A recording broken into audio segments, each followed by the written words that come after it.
Hello everyone, welcome to my channel. So guys, आज मैं आपको MSc second semester physical chemistry का kinetics of enzyme reaction का जो टॉपिक है इस कंप्लीट कराऊंगी।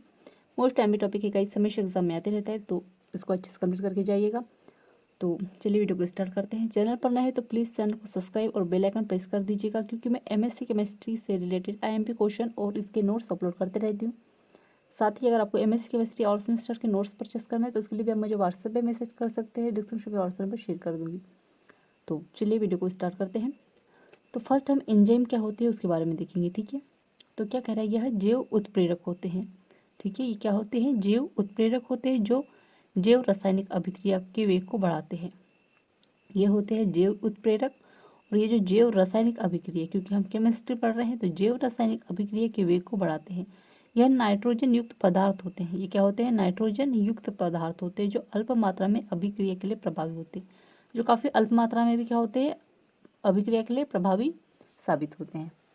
अब आगे देखते हैं। अब इसकी क्या कह रहा है कि क्वालिटीज ऑफ एंजाइम, इसकी क्वालिटीज देख लेते हैं क्या होते हैं। तो क्या कह रहा है, फर्स्ट है यह प्रभावी उत्प्रेरक होते हैं। यह प्रभावी उत्प्रेरक होते हैं जो अभिक्रिया के वेग को 10 लाख गुना बढ़ा देते हैं।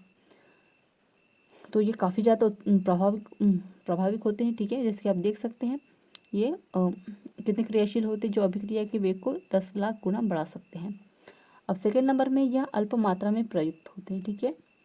थर्ड है यह विशिष्ट प्रकृति के होते हैं, अर्थात किसी विशेष रिएक्शन में विशेष एंजाइम प्रयुक्त करते हैं, ठीक है। मतलब कि ये क्या करते हैं, किसी भी विशेष रिएक्शन में विशेष एंजाइम इसको प्रयुक्त किए जाते हैं। अब 4 नंबर में है यह 25 डिग्री सेंटीग्रेड से 35 डिग्री सेंटीग्रेड ताप पर वर्क कर सकते हैं, ठीक है। 5 नंबर में है यह 6 से 8 pH से क्रिया करते हैं, ठीक है। इसका जो pH मान कितना होता है, 6 से 8 तक होता है।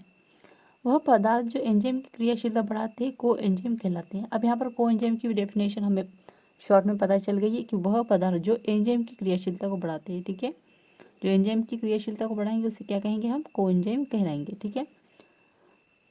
अब इसका 7 नंबर में क्या करेंगे, वह पदार्थ जो एंजाइम क्रियाशीलता कम करते हैं एंजाइम और अवधर्क या निरोधक कहलाते हैं। अब यहाँ पर दो चीज़ें हमें पता चल गई है।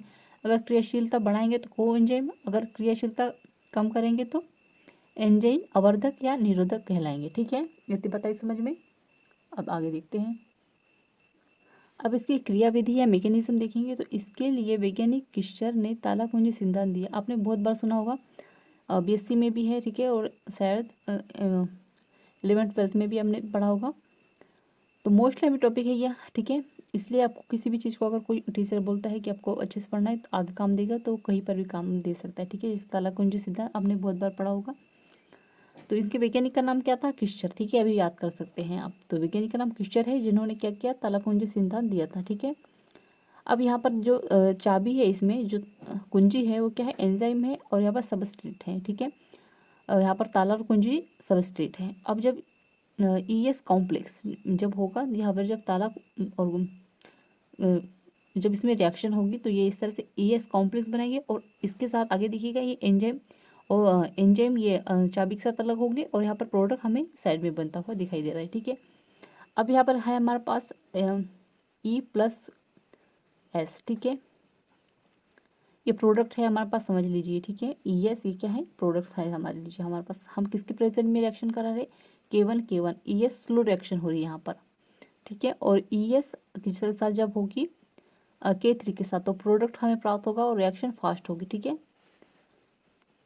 अब आगे देखेंगे तो R बराबर है, ये क्या है, कांस्टेंट है, और प्लस K2ES, हमने इसको इस तरह से लिखकर हम समीकरण नंबर 1 लिख देंगे यहाँ पर, ठीक है। समीकरण 1 मान लिया हमने यहाँ पर। अब ये इस जैसे हमने अभी पिछले वीडियोस में पढ़ा था, ठीक है, स्टैटिक काइनेटिक्स वाले में, कि हमको किसी भी चीज़ किसी भी संख्या के मान ज्ञात करने के लिए हम क्या कर सकते हैं, dx1 dx2 dx3 इस तरह से मान निकाल सकते हैं, ठीक है। तो यहाँ पर देखिएगा dx1/d2 dt बराबर K1 का ले लेंगे हम, तो E और S है हमारे पास। फिर dx2 है, d2 है, तो K1 यहाँ पे K माइनस आएगा, ठीक है। और ES आ जाएगा यहाँ पर, ठीक है। और dx3/dt आएगा बराबर -K3ES, ठीक है। अब यहाँ पर देखिएगा हमारे पास ये तो मान पता चल गया, लेकिन इसका भी मान हमको अब अच्छे से कंफर्म पता होने को है। तो अब हमारे पास हम क्या करेंगे, सभी चीज़ों को यहाँ पर इस तरह से लिख सकते हैं, dx1/dt, dx2/dt, dx3/dt और बराबर हमने 0, ठीक है, क्योंकि इसके भी मान हमको पता होने को है। अब हम इस चीज़ को आराम से इस तरह से लिख सकते हैं, देखिएगा। अब dx1 dt का मान क्या है, ये है, तो हमने यहाँ पर लिख लिया। फिर dx2 dt अपॉन का जो ये इसका जो मान था हमने यहाँ ले लिया, और इसका मान हमने यहाँ पर ले लिया, ठीक है। अब आगे देखिएगा, अब हमने इसको ये चीज़ लिख लिया है, यहाँ पर माइनस के बराबर हमने बराबर कर दिया, मतलब यहाँ का जो यहाँ आ गया, ईएस हमने यहाँ पर ले लिया है। और अब हमने मतलब कि देखिएगा यहाँ पर ईएस दो जगह यहाँ पर, तो हमने दो जगह से ना लेकर हमने एक ही जगह पे ले लिया। अब हमारे पास क्या बचा यहाँ पर, k-1 और यहाँ पर k3 आएगा, ठीक है।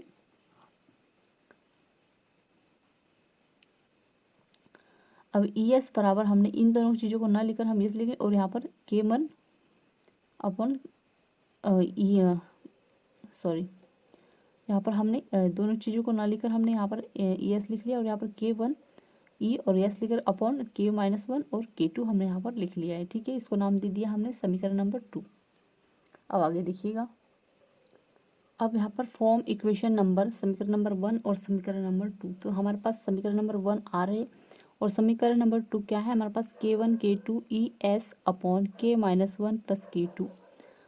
अब आगे देखते हैं क्या कह रहे हैं। आगे कह रहे हैं कि अभिक्रिया में एंजाइम बहुत कम मात्रा में प्रयुक्त किए जाते हैं, जैसे कि हमने अभी पढ़ा था कि अल्प मात्रा में होते हैं, अतः इसकी सांद्रता को ई एप्सिलॉन के पदों में E0 के पदों में लिया जाता है, तथा जब इसके E-S कॉम्प्लेक्स बनता है तो शेष सांद्रता E के पदों में लिखा जाता है। जब ES का कॉम्प्लेक्स बनेगा या प्रोडक्ट बनेगा तो क्या होगा, जो शेष सांद्रता बचेगी उसको E के पदों में लिखा जाएगा। अब यहाँ पर देखिएगा E+S है, इसको प्रेजेंट में k1 k-1 के प्रेजेंट में हमने इसको इस तरह से लिख सकते हैं, और k2 के बाद जब यहाँ पर प्रोडक्ट बन जाएगा। अब R बराबर k2 हमने लिख लिया है यहाँ पर, ठीक है। किसके, इन सब की चीज़ इतनी चीज़ों के बदले में हम इसको R लिख सकते हैं, ठीक है। और यहाँ पर ले लिया k2, ठीक है, और इसको ES हमने इसको नाम दीजिए समीकरण नंबर 1। अब फिर से तीनों चीज़ों को हमने एक जैसे लिख लिया, ठीक है, dx1 dx2 dx3, और इसके जितने मान थे हमने यहाँ पर उतार लिए हैं, ठीक है। अब हमने इसको सेम उतार लिया। अब यहाँ पर देखिए ES को हमने यहाँ पर ले लिया, मतलब कि यहाँ पर दो जगह न लेकर हमने एक जगह लिख लिया, और माइनस k-1 और प्लस में जाएगा, इधर माइनस है तो इधर प्लस में जाएगा, और ये k2, ठीक है। अब इसको हमने हटा के यहाँ पर ले लिया। अब हमारे पास क्या बचा, k1 ES हमने यहाँ पर ले लिया, और माइनस k-1 और प्लस k2 हमने यहाँ पर ले लिया। इसको नाम दे दिया हमने समीकरण नंबर 2, ठीक है। अब जैसे कि अभी हमने क्या पढ़ा था कि शेष सांद्रता जो बचती है उसको ई के पदों में लिखा जाता है, तो इसको E0 बराबर ES माइनस ई, यहाँ सांद्रता जो है हम इसको इस तरह से लिख सकते हैं, या E बराबर हम E0 माइनस ES लिख सकते हैं, ठीक है। सॉरी, इसको E0 कहा जाता है यहाँ, तो इसको E0 माइनस ES हमने यहाँ पर लिख लिया, ठीक है। अब फॉर्म इक्वेशन नंबर 2 से समीकरण नंबर 3 तक, समीकरण नंबर 2 और समीकरण नंबर 3 से हमने यहाँ पर ले लिया। तो देखिएगा, समीकरण नंबर 2 हमारे पास ये क्या है, ES था, ठीक है। और समीकरण नंबर 3 हमारे पास क्या है, ये है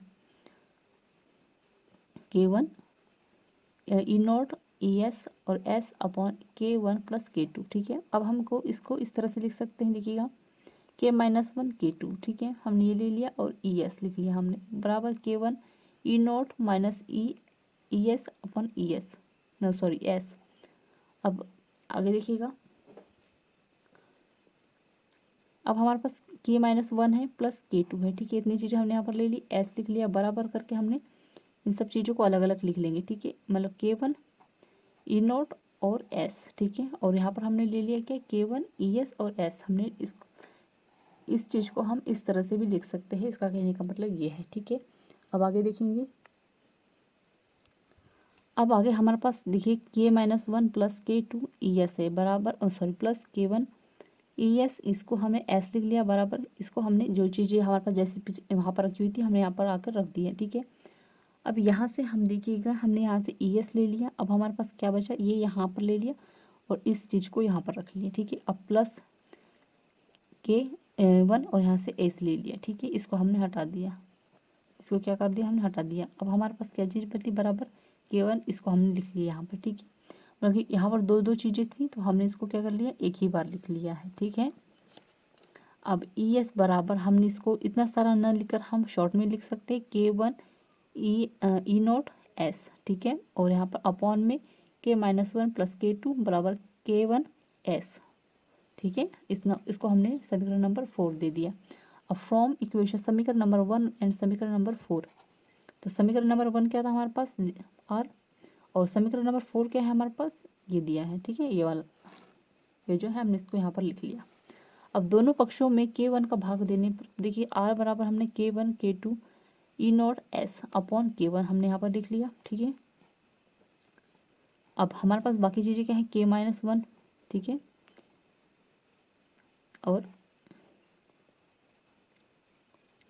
K1, फिर K2 K1 और K1 ES लिखा हुआ है, ठीक है। मतलब कि ये सब इतनी जितनी चीज़ें हैं इसके साथ हम K1 का भाग देंगे, ठीक है। तो K1 के अपॉन में लिखेंगे K1, K-1 के अपॉन में लिखेंगे K1, K2 के अपॉन में लिखेंगे K1, K1 S के अपॉन में लिखेंगे K1, ठीक है। तो यहाँ से K1 से K1 कट जाएगा, तो अब बाकी चीज़ों को हम यहाँ लिख सकते हैं। तो यहाँ पर देखिएगा, ये R बराबर हमारे पास इतनी चीज़ थी, इसको हमने उठाकर हमने यहाँ रख दी, ठीक है। अब बाकी हमारे पास क्या बचा, यहाँ पर देखिएगा ये वाली जो चीज़ें थी फिर बाकी की, ठीक है, K-1 और ES सॉरी R बराबर हमने यहाँ से उठाकर ये चीज़ें रख ली, ठीक है।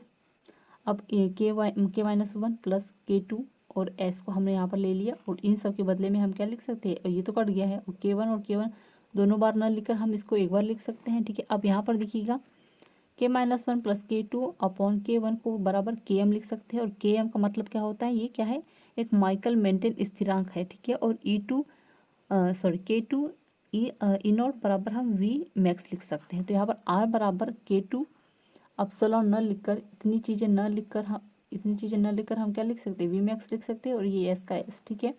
और इतनी चीज़ें न लिखकर हम क्या लिख सकते हैं, यहाँ पर Km लिख सकते हैं, और ये S का S, ठीक है। अब यहाँ पर देखिएगा R बराबर V मैक्स लिख लिया हमने, यहाँ पर S ले लिया और यहाँ पर एक S से S कट जाएगा, तो क्या लिख लिया हमने, Km यहाँ पर लिख लिया, ठीक है। तो अब हम R के समानुपाती क्या है, S है, ठीक है। इसको हमने यहाँ पर ले लिया, तो फर्स्ट ऑर्डर इसका क्या होगा, फर्स्ट होगा, ठीक है। अब आगे देखेंगे, अब यहाँ पर केस देखेंगे तो यहाँ पर किस केसेस में मतलब कि किस कंडीशन में हम यहाँ क्या चीज़ें होगी उसके बारे में देखेंगे। तो यदि सबस्ट्रेट की सांद्रता बहुत ज़्यादा हो तो क्या होगा, तो हमने R बराबर K2 E नॉट S लिखा अपॉन Km प्लस S, ठीक है। ये चीज़ हमने को अभी पता चली थी, उसको हमने उठाकर यहाँ ले लिया, ठीक है। हम एक कंडीशन पे बात कर रहे हैं, ठीक है। अब यहाँ पर चूँकि Km प्लस S है, ठीक है, तो ये S बराबर, तो R बराबर V मैक्स S से S कट जाएगा, ठीक है। तो हमारे पास क्या मिल गया, R बराबर V मैक्स, तो ऑर्डर इसका क्या होगा, 0 होगा। अब दूसरा जो केस है उसमें यदि कह रहा है कि यदि Km तथा सबस्ट्रेट की सांद्रता बराबर हो तो क्या होगा, तो R बराबर K2, इसको हमने सेम लिख लिया और यहाँ पर लिख लिया, ठीक है। मतलब कि इस कंडीशन को हमने यहाँ उठाकर रख लिया है। अब Km बराबर S है तो क्या होगा, तो R बराबर K2 और S से S कट जाएगा, ठीक है। और यहाँ पर आ गया 2, तो R अब बराबर V मैक्स 2, तो यहाँ पर ऑर्डर क्या होगा, 2 होगा, ठीक है। मतलब सेकेंड ऑर्डर हमें पता चल गया है। अब रेट ऑफ रिएक्शन व S की सांद्रता में ग्राफ, तो इस तरह से ये ग्राफ प्राप्त हो जाएगा यहाँ पर, तो आप देख सकते हैं, ठीक है। तो यहाँ पे जो है हमारा, यहाँ पर first case, second case, third case हमें यहाँ पर पता चल गया है, ठीक है, इस ग्राफ में। तो आई होप आपको ये नोट्स काफ़ी अच्छे समझ में आ गए होंगे। सो प्लीज़ चैनल को लाइक सब्सक्राइब कर दीजिएगा, साथ ही बेल आइकन प्रेस कर दीजिएगा। कमेंट में ज़रूर बताइएगा आपको ये नोट्स कैसे लगे, और MSc केमिस्ट्री और सेमेस्टर के नोट्स परचेस करने के लिए आप मुझे व्हाट्सएप मैसेज कर सकते हैं। डिस्क्रिप्शन में व्हाट्सएप नंबर शेयर कर दूँगी। Thank you.